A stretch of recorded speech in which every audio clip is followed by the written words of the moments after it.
Now, Nick Young's life before the NBA is actually full of just tragedy, and it's really pretty sad. So let's start off when he's 5 years old in 1991. Nick Young's eldest brother named Charles Jr. was actually shot and killed by a member of the Blood Gang, notorious street gang in LA, and he was mistaken for a member of a rival gang while leaving his community college classroom, and he died almost instantly. Now, Charles left behind a fiancée and an unborn child, so this was a very, very hard loss for the family to take. Nick Young's older brother John actually couldn't really cope with it.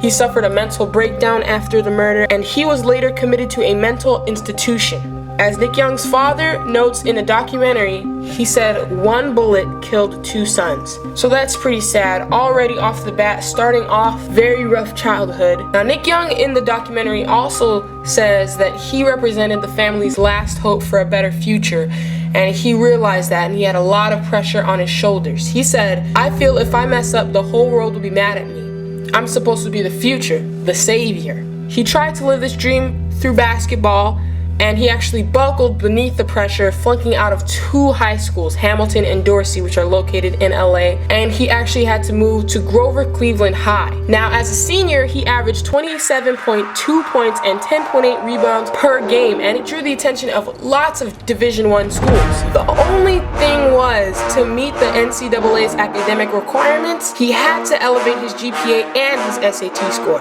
Now, being a special education student, it was hard for him to do this, and he only had 3 chances to bring up his SAT score, and he did not succeed on the first 2 tries. Now, he had a huge support system in LA, though: his basketball coach, his principal, numerous teachers and counselors, and he had also another surprising support system in Jordan Farmar, who was a star point guard for a hated crosstown rival at Taft High School. Farmer offered Nick Young words of encouragement and also an SAT study guide. Now, the 3rd time he took the SAT, he passed and was able to sign with USC after 5 years of high school. Now, his college career was pretty illustrious. He actually played from 2004 to 2007 for USC. He was named to first team All Pac-10 in 06 and 07, and throughout his career, he averaged 15.5 points. He also shot well from the field and from the 3-point range. In the 2007 NCAA tournament, Nick Young actually led the Trojans in the Sweet 16, where they ended up losing to the number 1 seed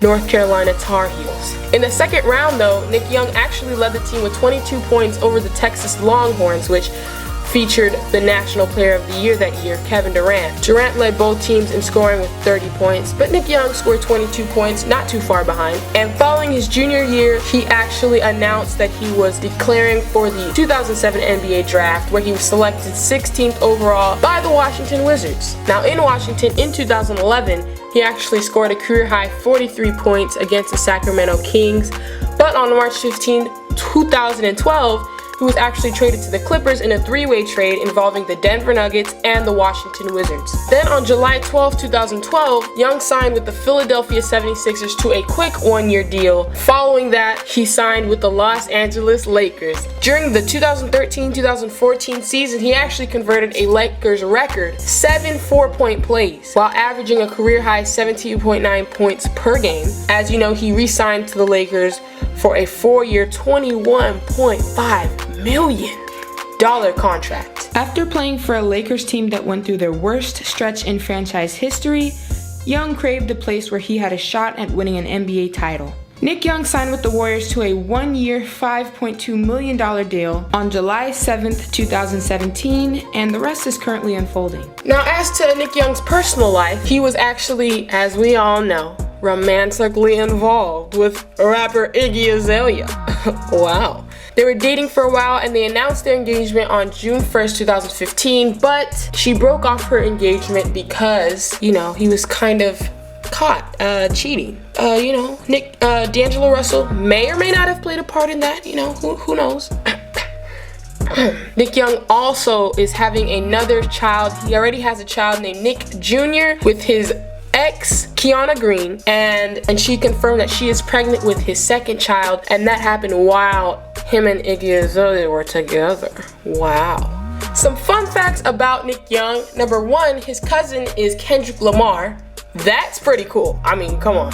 Now, his nickname is Swaggy P. He said different things about his nickname over the years. Actually, one time he said it just kind of came to him in a dream.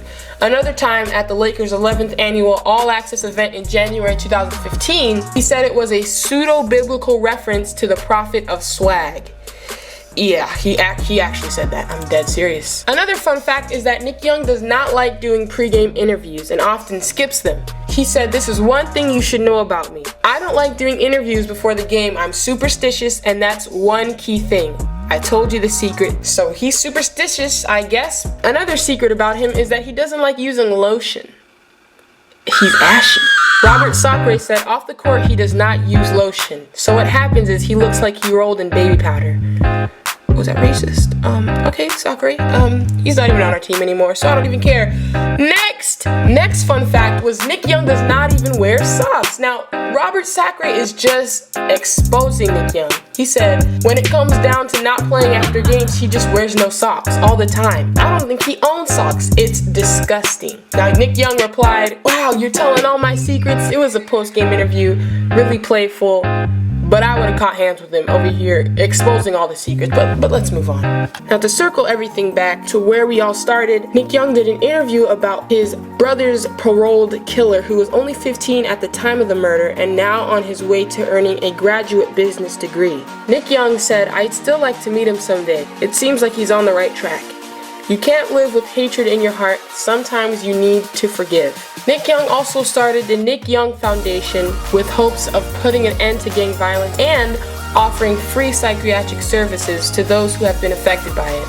And that is the end of Nick Young's story, guys. If you enjoyed this video, check out my Before the NBA video series. I have plenty of them uploaded already, and unfortunately, Ball is Life decided to get a little petty and try to take some videos down when they're at almost 1 million views. Kind of discouraging for someone at my size of a YouTuber, but you know, that doesn't stop the Splash Squad. You know, I had to re-upload these. So some of these ones are old uploads, so just keep in mind that I have improved a lot on these videos, okay? So check out all the new videos.